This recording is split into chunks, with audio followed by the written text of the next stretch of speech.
Hello everyone, আসসালামু আলাইকুম। আশা করি সবাই অনেক অনেক ভালো আছো। আজকে যে ভিডিওটা বানাচ্ছি সেটা নিয়ে ভিডিও যে বানাবো এরকম এক্সপেকটেশন আমার কখনো ছিল না, কিংবা আজকে যে কোচিং সেন্টারের নামটা আমি নিব সেটার এগেনস্টে যে কিছু কথা বলতে হবে আমাকে সেটা আমি কখনো ভাবিনি।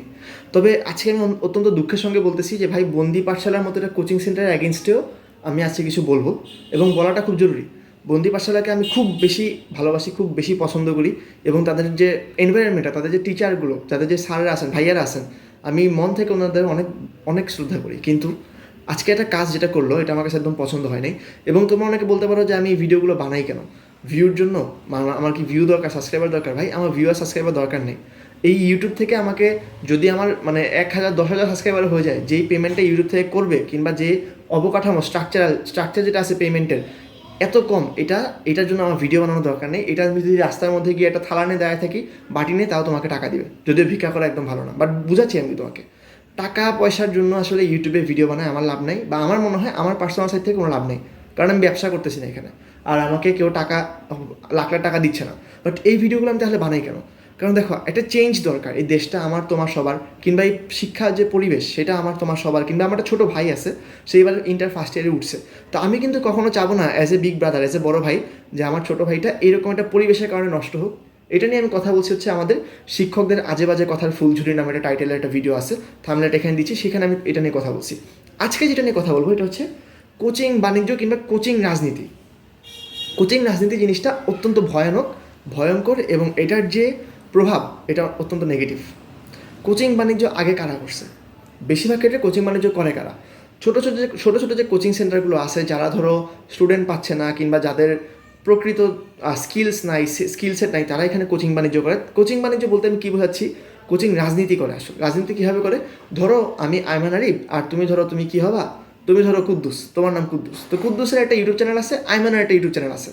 এখন আইমানের ইউটিউব চ্যানেলে যদি মানুষ না আসে, তাহলে আইমান কী করলো? আইমান গিয়ে বললো কুদ্দুসের চ্যানেলটা বাজে, কুদ্দুস ফেক ভিডিও বানায়, কুদ্দুসের কথাগুলো ভুয়া। এটা বলে বলে আমি কুদ্দুসকে নামাইলাম, আইমানের সমান বাড়াইলাম। এখানে এই জিনিসটাকে আমি বলতেছি কোচিংয়ের একটা নোংরা যে রাজনীতিটা, সেটাকে আমরা কোচিং রাজনীতিতে এটাই বোঝাই, যে আমার কোচিংটা বড় করার জন্য আমি অন্য কোচিংকে ছোটো করলাম। এবং এখানে সমস্যাটা কোন জায়গায়? এটা আমরা সবাই সাপোর্ট করি, প্রবলেমটা এই জায়গায়। আমি এখানে আজকে এটা নিয়ে কথা বলতেছি। সাপোর্ট করা যাবে না। সাপোর্ট কীভাবে করবো না? ধরো আমি তোমাকে বললাম, আমি ধরো এসিএস, আমি বললাম যে ভাই উদ্ভাস একদম বাজে, উদ্ভাস 10 ঘন্টা 14 ঘন্টা ক্লাস নেয়। তুমি কি যদি এসিএসের কমেন্ট বক্সে লেখো ঠিক বলছো ভাই, ঠিক বলছো, উদ্ভাস বাজে, তখন জিনিসটা বাজে হইতেছে। তখন তুমি রাজনীতিতে, এইসব নোংরা যে খেলাধুলা, নোংরা যে কোচিং রাজনীতি, সেটাতে তুমি ঢুকতেছো। সেমভাবে তোমার যদি উদ্ভাস বলে যে ভাই এসিএস ফালতু, এসিএস বাজে, এসিএসের এক্সাম সিস্টেম ভালো না, ম্যাটেরিয়ালস ভালো না, এসিএস ঢোকাবাজি করে, তুমি যদি উদ্ভাসের কমেন্ট বক্সে গিয়ে রাখো যে হ্যাঁ ঠিক আছে এসিএস বাজে, তখন তুমি নোংরা রাজনীতি, কোচিং রাজনীতিতে টেক পার্ট করতেছো। তো আমাদের জন্য প্রথম কাজ হচ্ছে আমরা এটাতে টেক পার্ট করবো না। এখন আসি বন্দি পাঠশালা করছে দেখি।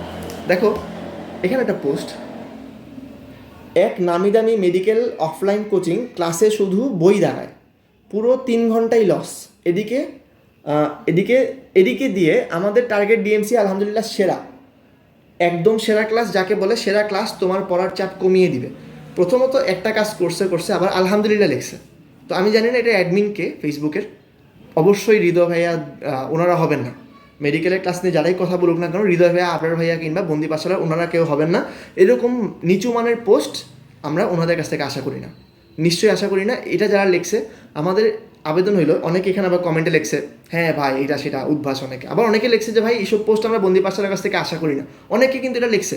তো শুধু যে আমি জিনিসটা নিয়ে কথা বলতেছি এমন না, অনেক মানুষ কমেন্টে লিখতেছে। এখন আমার কাজ হচ্ছে তোমাদের হয়ে একটা ভয়েস তোলা, যেহেতু একটা ইউটিউব চ্যানেল আছে, আমি কথাটা তোমাদের সামনে বললাম। এই যে জিনিসটা লিখলো যে একটা নামি দামি মেডিকেল অফলাইন কোচিং ক্লাসে শুধু বই দেখায়, ভাই নামি দামি মেডিকেল অফলাইন কোচিং আছে কয়টা? আমি কিন্তু বুঝতেছি তুমি কাকে ইন্ডিকেট করা হয়েছে, তুমিও কিন্তু বুঝতেছো কাকে ইন্ডিকেট করা হয়েছে। তো তারপরে কি বললো, পুরো 3 ঘন্টায় লস। আরে ভাই, আমার সেন্টিমেন্ট নিয়ে তুমি খেলতেছো। আমি চান্স পাই, আমি ভর্তি হয়েছি, এত হাজার টাকাতে ভর্তি হয়েছি, এখন তুমি টাকা ফিরিয়ে দিবা? এই নেগেটিভ কথাগুলো কেন? কোনো জায়গাতে তো কোনো প্রতিষ্ঠান খারাপ না, খারাপ হলে আমি জয়েন করতাম না। এখানে যার নামই নিচ্ছে খুব ভালো করে বুঝতেছো, তারা কি আসলেই খারাপ? মোটেও খারাপ না। টপ ক্লাস কোয়ালিটি সার্ভিস তারা দিচ্ছে, যেমন বন্দি পাশাতে দিচ্ছে, সেই কোচিংও কিন্তু সেরকম সার্ভিসই দিচ্ছে। বাট এই পোস্টটার মানে কি?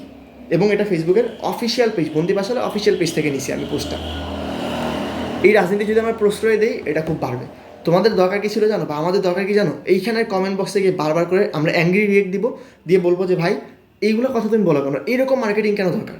আমার কাছে মনে হয় না হৃদয় ভাইয়া কিংবা যারা আছেন ওনারা, আবরার ভাইয়া কিংবা কাব্য ভাইয়া, এয়ার ভাইয়া, এরা এই পোস্টটা দেখছে আমার বলে মনে হয় না। যদি দেখতেন এই পোস্টটা ওনারা অ্যালাউ করতেন না। এটা কখনো সম্ভব না, এটা কখনো উচিত না।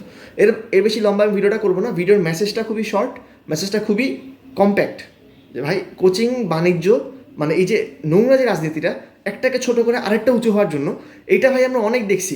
এখন নতুন করে আবার কিছু ভদ্র ভালো কোচিং সেন্টার থেকে আমি এগুলো দেখতে চাই না। এটা ওনারা করছেন, ওনারা এটার জন্য ক্ষমা চাবেন।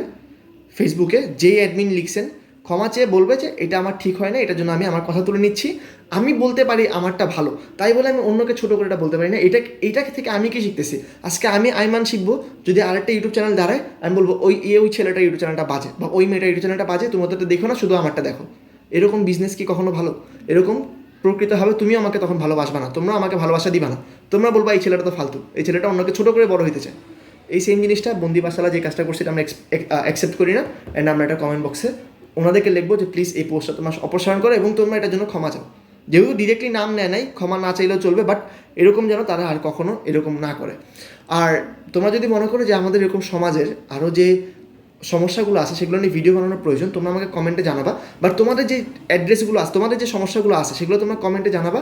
ওগুলো নিয়ে ইনশাল্লাহ রিসার্চ করে আমরা বিভিন্ন রকমের তথ্য এই ভিডিওগুলোতে দিব।